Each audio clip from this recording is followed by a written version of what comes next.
Esta historia inicia presentándonos a un hombre durmiendo en el interior de su carro. Él es Susumu Nakoshi, un joven adulto con una aparente vida confusa. Su forma de vestir no va de la mano con su forma de vivir, ya que ese carro es el único lugar que tiene para vivir, o como a él le gusta decir, es el lugar en donde se siente cómodo. Nakoshi usualmente visita un parque cercano al lugar donde deja estacionado su carro. Ahí es muy reconocido por los indigentes del lugar, incluso tiene como apodo el chico del coche. La convivencia con ellos es de lo más normal, conversaciones amenas, cenas interesantes e incluso pláticas reflexivas acerca del comportamiento humano. Comentarios como, en el mundo de hoy en día, las personas son más máquinas que las propias máquinas, dejan de ver un poco la forma de pensar de Nakoshi y su indiferencia por las relaciones humanas. La forma en la que Nakoshi vivía su día a día era un claro ejemplo de lo que pasaba en su cabeza. Delante del parque, un gran edificio con gente de dinero, y en el parque, la vida de las personas sin hogar. Y yo estoy aquí en medio. No pertenezco a uno, pero me niego a pertenecer al otro. Exactamente, yo estoy en el medio. Ese es el equilibrio perfecto de lo que soy. Alguien sin identidad. El sentido de identidad no sería el único problema en Nakoshi, sino que también, del dinero que tenía guardado, ya no le quedaba nada, ni siquiera para llenar el tanque de gasolina de su carro. Su vida va de mal en peor, hasta que en una noche todo cambió. A la puerta de su carro llegó un extravagante sujeto, con una propuesta un poco peculiar. Este tipo le estaba ofreciendo a Nakoshi una gran cantidad de dinero a cambio de hacerle un hoyo en la cabeza. Como les dije, una propuesta demasiado extraña. Este procedimiento se llama trepanación y tiene como finalidad el desarrollo de un sexto sentido en los humanos. Como cualquier persona pensante, Nakoshi se negó sin pensarlo y le dijo a este tipo que lo intente con otra persona. El hombre le respondió que él es el sujeto perfecto para el experimento y le mencionó el mismo comentario que Nakoshi tenía en mente. No estás con los indigentes, pero tampoco estás con los ricos. Eres el conejillo de indias perfecto porque ni siquiera tú sabes lo que eres. Aún con esa insistencia, Nakoshi se mantuvo firme y siguió negándose hasta que este hombre se fue. Pero ¿hasta cuándo podrá aguantar una persona viviendo en condiciones deplorables sin aceptar la ayuda de alguien más? También como punto a destacar, cada vez que Nakoshi dice mentiras, en el lado izquierdo de su labio se vio un tic involuntario. Por favor, recuerden este dato. Al día siguiente, de vuelta a la realidad, Nakoshi seguía sin dinero y tratando de vivir una vida normal, sin relacionarse con los demás, negando el inevitable destino que le esperaba. Pero en este momento cayó la gota que derramó el vaso. Mientras Nakoshi estaba hablando con uno de los indigentes en el parque, su carro fue robado. El mundo se le viene abajo a Nakoshi. El único lugar seguro que tenía había sido arrebatado. De a poco estaba cayendo en desesperación. Y mientras veía una revista en donde se estaba anunciando vacantes para trabajar de oficinista, Nakoshi gritaba que nunca más iba a volver a esa vida, dándonos a entender que antes de vivir en la situación en la que estaba ahorita, él solía trabajar en una oficina. Entre la desesperación, el cansancio y la tristeza, Nakoshi volvió a contactarse con aquel hombre extraño. La situación por la que estaba pasando lo hicieron tomar medidas desesperadas. Lo que más deseaba era tener de regreso su carro, su lugar seguro. El punto de reunión para hablar sobre la operación era aquel gran hotel que estaba delante del parque. Por alguna extraña razón, Nakoshi era reconocido por el guardia de seguridad del lugar, como si antes ya lo hubiera visitado. Aquí también conocemos un poco más acerca de este hombre. Él es Ito Manobu, un estudiante de medicina, hijo de un reconocido doctor. Parte de su apariencia es una farsa. Los piercings y los tatuajes eran falsos. Su vestimenta y color de cabello era para crearse una personalidad. También podemos ver un poco las razones de querer hacerle hoyos en la cabeza a las personas. Ito explica que durante años él estuvo estudiando el comportamiento humano a nivel neurológico e incluso ocultista. Buscaba rebasar esos límites, quería saber qué había más allá de la mente humana, y entre todos sus experimentos estaba la trepanación. En pocas palabras, un loco buscando el límite del cerebro humano y el alcance de este. Una vez alcanzado un acuerdo y el dinero a recibir, los preparativos estaban listos. Nakoshi se iba a someter al experimento de este loco aficionado. El día llegó. Ito y Nakoshi se reunieron en un departamento que el padre de Manobu le había comprado. A partir de aquí, la vida de Nakoshi ya no sería la misma. La trepanación empezó. Entre sonidos de taladros y utensilios médicos, Nakoshi estaba demasiado tenso, cosa que al terminar la operación, le cuestionó a Ito cuál es el fundamento para creer que esta operación ayuda a activar un sexto sentido. Manobu le respondió: los bebés cuando nacen suelen tener varios hoyos en el cráneo, pero conforme crecemos, esos hoyos se van cerrando. La finalidad del experimento es regresar al cerebro a ese punto, cuando el cerebro tiene más oxígeno y espacio para expandirse. En pocas palabras, dejar de usar solo el 10% de nuestra capacidad cerebral. Nakoshi pensó que era una tontería. ¿Cómo es posible que solo con un hoyo en la cabeza pueda cambiar tu perspectiva de la realidad? Cosa que Ito le respondió: está bien si no lo crees, pero en cuestión de días empezarás a sentir varias cosas. La curiosidad de Nakoshi no lo dejaba en paz, así que en un descuido que tuvo Ito, se puso a investigar entre todas las carpetas de información que él tenía. Esto solo provocó que el nervio creciera. Nakoshi vio cómo terminaron otras personas sometidas a la trepanación. Algunos sí que despertaron un sexto sentido. Terminaban volviéndose locos y quitándose la vida. Nakoshi solo fingió que no le interesaba esto, todo acompañado de ese tic en su labio tan característico. Lo que él negaba con palabras, su cuerpo lo delataba.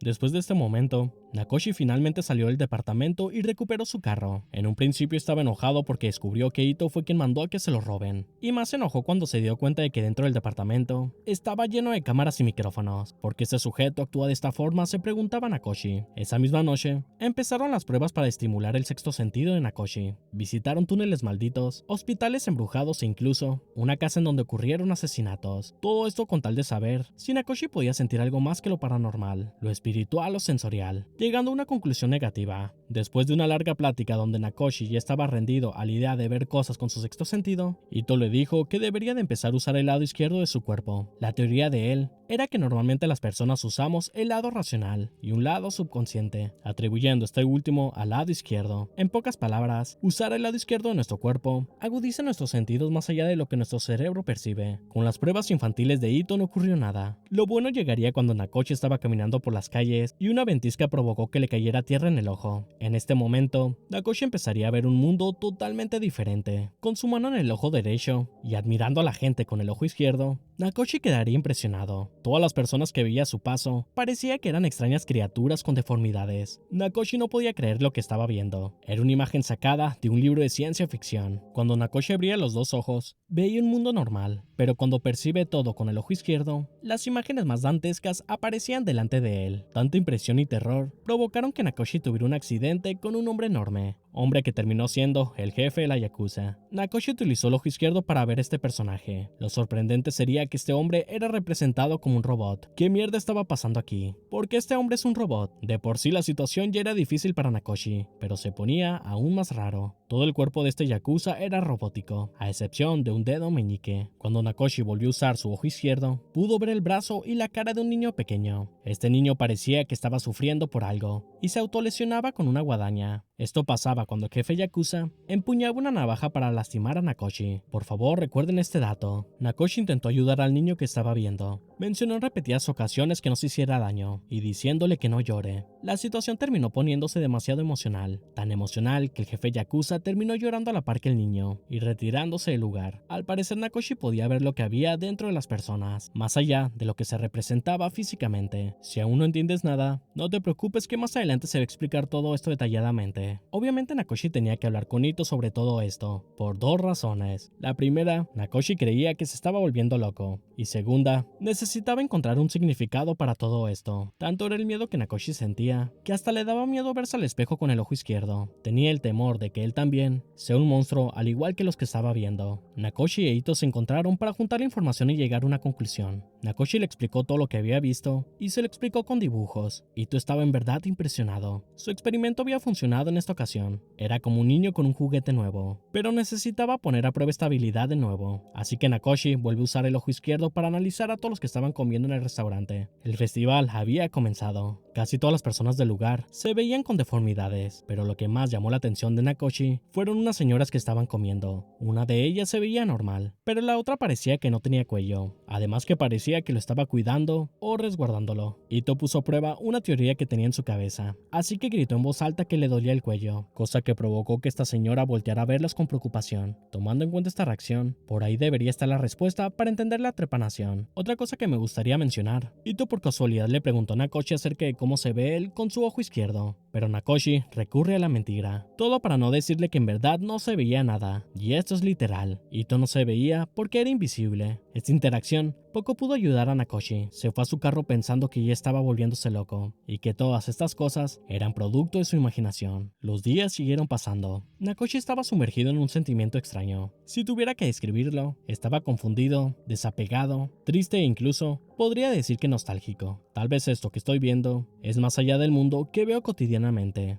un mundo en el que puedo ver el lado más puro de las personas, un mundo acorde a lo que somos los humanos, una recopilación de resultados imperfectos. Esta serie de pensamientos trajeron a la cabeza de Nakoshi un par de recuerdos de su infancia. En esos efímeros recuerdos podemos ver un niño en patineta y a este mismo niño llorando. Traer de vuelta esos recuerdos provocaron que Nakoshi se pusiera un poco triste. Este momento reflexivo se vio puesto en un segundo plano cuando Nakoshi recibió una llamada de Ito. Él tenía la respuesta de lo que le estaba pasando a nuestro protagonista. Estas cosas que estaba viendo se llaman homúnculos, pero antes de encontrarse con Ito, Nakoshi quiso hablar con el jefe de la Yakuza, que por cierto, él también lo estaba buscando. Después de lo que pasó el otro día, el jefe Yakuza estaba con la duda sobre todas aquellas cosas que Nakoshi le dijo, así que le pidió que por favor, si puede volver a repetir lo mismo de la otra vez. Nakoshi accedió, pero como que esta vez no tenían los mismos resultados. Parecía que aquel niño que la vez pasada apareció dentro del robot se negaba a salir. Nakoshi intentó recrear la aparición del niño, pero sin ningún resultado. Tocó el jefe Yakuza, lo olió, se acercó a él y nada. Hasta pasó un momento incómodo entre ellos. El experimento dio frutos cuando el jefe Yakuza intentó cortarle el dedo a uno de los trabajadores que tenía. Ahí volvió a aparecer el niño queriéndose cortar el dedo meñique con la guadaña. Aquí se encontraba el detonante. Cada vez que el jefe Yakuza amenazaba a alguien de cortarle el meñique, este niño con la guadaña aparecía. Era como si el Yakuza ocultara algo del pasado, intimidando a otras personas en cortarles el meñique. En base a recuerdos que Nakoshi vivió en su pasado, pudo darse cuenta. Quizás él actúa así porque algo lo traumó. Yo conozco este sentimiento. Este sentimiento es de culpa. No le quedó de otra que confrontar al jefe Yakuza, cuestionándolo sobre su pasado y preguntando por algo que haya ocurrido con una guadaña. Nakoshi había dado en el clavo. Al mencionarle todo esto al Yakuza, la estructura robótica empezó a caerse a pedazos. Al fin el caparazón que cubría esa personalidad débil e indefensa estaba cayendo. Para ayudar al jefe Yakuza y que pueda hablar sobre su pasado, Nakoshi contó algo que había vivido en su infancia. Este recuerdo viene relacionado a un flashback donde apareció una patineta y un niño llorando. Cuando Nakoshi era un niño, estaba jugando con su mejor amigo Ken en una patineta. Entre chistes y bromas, Nakoshi empujó a Ken y este cayó a la calle. Justo en ese momento, un carro pasó y le arrancó la pierna a su amigo. Este suceso marcó la vida de Nakoshi. Nunca pudo disculparse con Ken y desapareció de su vida corriendo como un cobarde. Hasta el día de hoy, la culpa y el remordimiento lo siguen por no haber tenido alguna palabra de perdón por su amigo, repitiendo estos patrones hasta el día de hoy. Cuando suele lastimar a alguien con sus acciones, prefiere alejarse en lugar de arreglar las cosas. Esta es la razón de mi soledad, decía Nakoshi. Esta anécdota conmovió al jefe Yakuza, que entre lágrimas empezó a repetir el nombre de Kazuo. El Yakuza también tenía una historia que contar sobre la infancia. Cuando él era un niño, junto con su amigo Kazuo, estaban cortando el trigo con una guadaña. Por un accidente, él le cortó el dedo a su amigo. Después de eso lo abandonó y lo dejó a su suerte.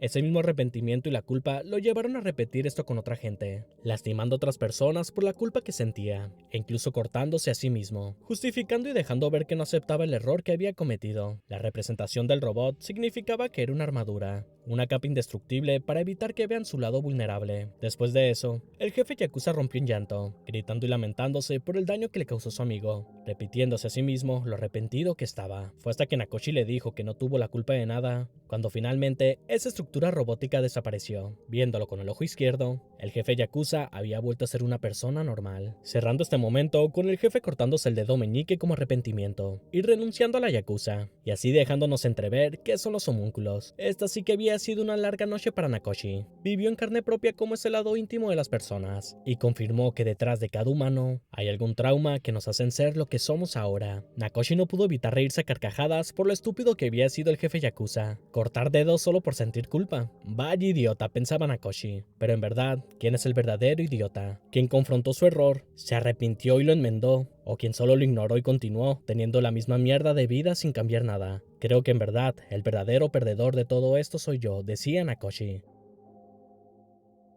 Como ya era costumbre en estos dos, después de pasar una de las experiencias más extrañas de la vida, tocaba recopilar información. La verdad es que hablaron un montón de cosas con terminologías científicas y de psicología, pero yo se lo resumo. Ambos llegaron a la conclusión que los homúnculos provienen de los traumas emocionales que tenemos a lo largo de nuestras vidas. Eso es lo que Nakoshi veía. Uno de estos ejemplos era aquella señora que tenía el cuello encogido, pues resulta que Ito investigó sobre ella y descubrió que antes solía tener una pareja que le pegaba y le gustaba ahorcarla. Por eso el homúnculo que tenía parecía que estaba ocultando su cuerpo cuello. También tenemos el caso del jefe Yakuza. El homúnculo de él representaba el trauma que había ocurrido en su niñez, viéndose representado por un robot gigante como si fuera una barrera emocional, además de la guadaña y el meñique que fueron las causas del trauma. La curiosidad de Nakoshi iba más allá del morbo de saber los traumas ajenos. Él quería saber cómo podía eliminar estos homúnculos de las personas. Como se pueden dar cuenta, Nakoshi buscaba ayudar a la gente para que se puedan quitar ese trauma de encima. Ito le explicó que era posible, pero que era muy difícil. Para empezar, los traumas no siempre están en nuestra cabeza a toda hora. En la mayoría de las veces ocurren pequeños actos que olvidamos con el paso del tiempo, pero ahí siguen escondidos. Es como si alguien te hiciera un comentario sobre tu peso. Puede que con el tiempo olvides ese comentario, pero muy en el fondo de tu cabeza, sigues teniéndolo muy presente inconscientemente, vistiéndote de forma diferente, limitándote a comer menos sin que lo pienses, o evitando situaciones que te lleven a ese trauma. La forma para eliminarlos era encontrando la fuente del trauma y hacer que la persona vuelva a sentirlo, para posteriormente enfrentarlo, como pasó con el jefe Yakuza. Así que ahora más que nunca, la habilidad de Nakoshi era más indispensable para encontrar esos traumas. Aquí ocurriría algo sumamente importante, así que pongan mucha atención. Obviamente todo esto de poder ver los traumas de otras personas afectarían a quien sea. ¿Quién en su sano juicio quiere ver a personas deformes por las calles en base a sus traumas? Nakoshi, completamente asustado, le pregunta a Ito por qué hay personas normales entre los homúnculos y otros que sí tienen deformidades, cosa que Ito le responde misteriosamente: ¿acaso a estas alturas no te has dado cuenta? A veces lo que nuestros ojos ven no son más allá que proyecciones de nosotros mismos. Puede que esto suene un poco extraño, pero les juro que más adelante lo van a poder entender mejor. Este no sería el único problema de Nakoshi. Usando el ojo izquierdo, pudo darse cuenta que Ito no es que era invisible, sino que en verdad era como una armadura de vidrio con agua completamente cristalina, haciéndolo parecer invisible. Lo raro sería que en algunos momentos puntuales, dentro de él aparecerían unas cuantas burbujas. Ahora, conociendo que los homúnculos provienen de los traumas de las personas, ¿qué significa el homúnculo de Ito? ¿Qué tendrá que ver con el agua? En lo que Nakoshi descubre por qué pasa esto, el destino de ellos los lleva a una especie de prostíbulo. En este,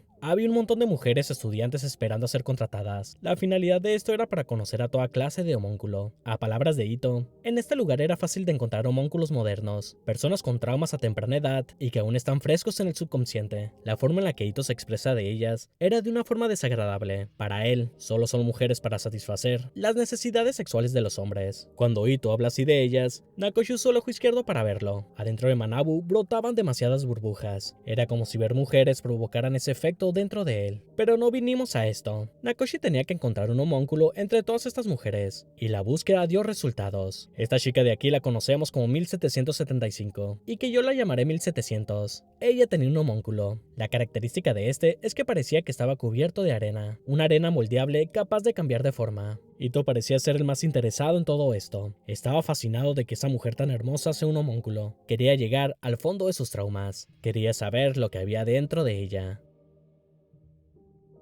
Para investigar más a fondo a 1700, Nakoshi contrató sus servicios. Ahora tocaba analizar ese extraño homúnculo moderno. Cada detalle de 1700 era perturbador. Entre los ojos que parecían sin vida, hasta el rostro que no reflejaba ninguna emoción. Era como estar viendo una muñeca. Nakoshi pudo notar que en el pie de 1700 había un poco de arena que estaba goteando, además de que el homúnculo estaba parada de punta, como si se tratara de uno de esos besos que se ven en las películas románticas. Y en las partes íntimas de ella, la cosa estaba peor. Una cara se mostraba en medio de las piernas de 1700. Una imagen totalmente aterradora, pero lo que más asustaba es que esa cara hablaba y decía: ya la tienes dura, como si buscara llamar la atención de Nakoshi. Este sí que iba a ser un trabajo difícil para los protagonistas. ¿Qué significa ese rostro? ¿Qué representa la arena? Después de recapitular toda la información de 1700, Ito sacó una conclusión de todos los comportamientos de ella. Para empezar, la arena que rodea el cuerpo de ella representa la personalidad moldeable. 1700 era alguien que basaba la personalidad en todo lo que veía, o lo que estaba en su entorno. Mientras hay un molde con una forma, ella se adaptará. Este pensamiento se confirma por varios factores. El primero es la forma en la que el homúnculo da un beso parándose de puntitas, como si ese acto lo haya copiado de alguna película romántica, como les había dicho antes. Otro factor sería la cara en la entrepierna. Esta representaba que 1700 estaba buscando llamar la atención en esa zona, pero como nunca ha tenido contacto con alguien de forma íntima, el subconsciente de ella copia lo que había visto en las películas o en otra parte. Por eso esta cara le dijo: ya la tienes dura, un diálogo que se podía escuchar en algún film para adultos, lo que llevó a Ito a pensar que quizás 1700 es virgen. En resumen, 1700 era representada por la arena por su personalidad tan moldeable. En casa tal vez tenga problemas con sus padres y por eso se dedica a rentar su cuerpo. Como un símbolo de rebeldía, la parte íntima y sexual de 1700 podía ser el origen del trauma, como lo era el meñique del jefe Yakuza. Si llegaban al fondo de eso, las demás cosas caerían como ficha dominó. No sé qué es lo que pasaba con Manabu en ese momento, porque empezó a ponerse demasiado intenso con querer estar con 1700. Quería tener relaciones sexuales con ella. Le llamaba la atención acostarse con una mujer virgen que emanaba un deseo sexual. Conforme Ito habla más y más de 1700, Nakoshi podía ver que el homúnculo de él burbujeaba más, y cuando este mentía, dejaba de burbujear. Creo que ya están entendiendo cómo funciona esto. Cuando Ito estaba emocionado, nervioso o impaciente, las burbujas aparecen dentro de él. Pero cuando actúa seguro de sí mismo y miente para salvarse, su cuerpo deja de burbujear. El plan en esta ocasión para saber más sobre ella era teniendo relaciones sexuales con 1700, tarea la cual Ito tomaría. Nakoshi solo veía con desprecio la forma en la que él hablaba de ella. ¿Hasta dónde será capaz de llegar este tipo con tal de probar su experimento?, se preguntaba Nakoshi.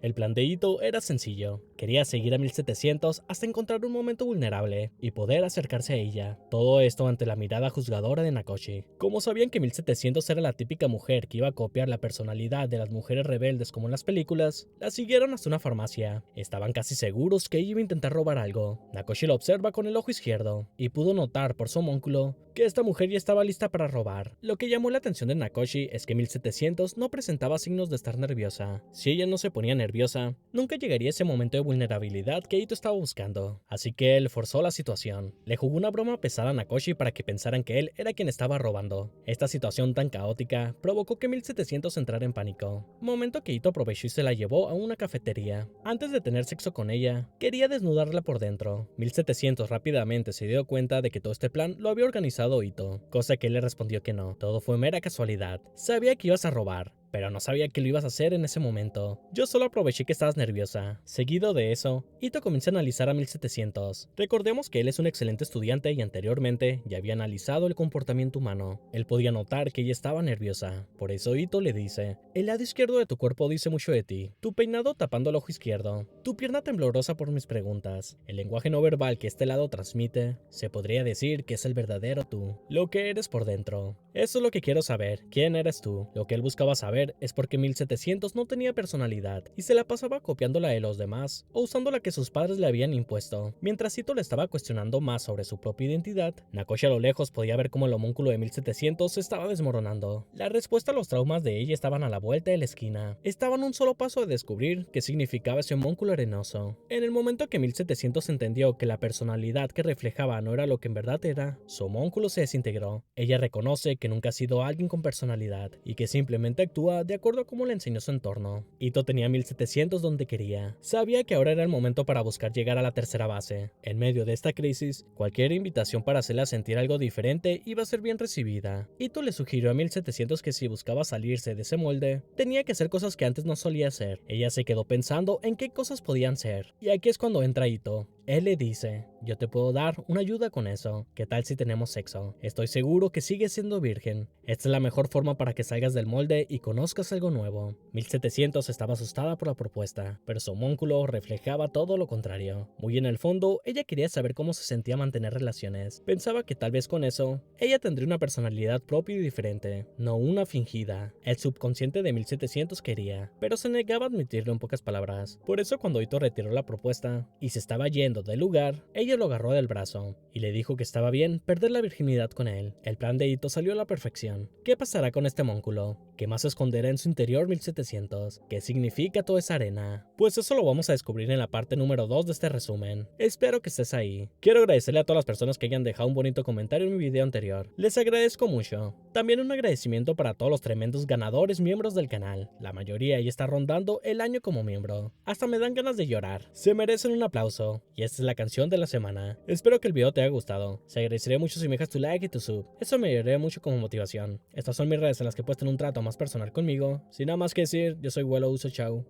さよならは言えたのダメだな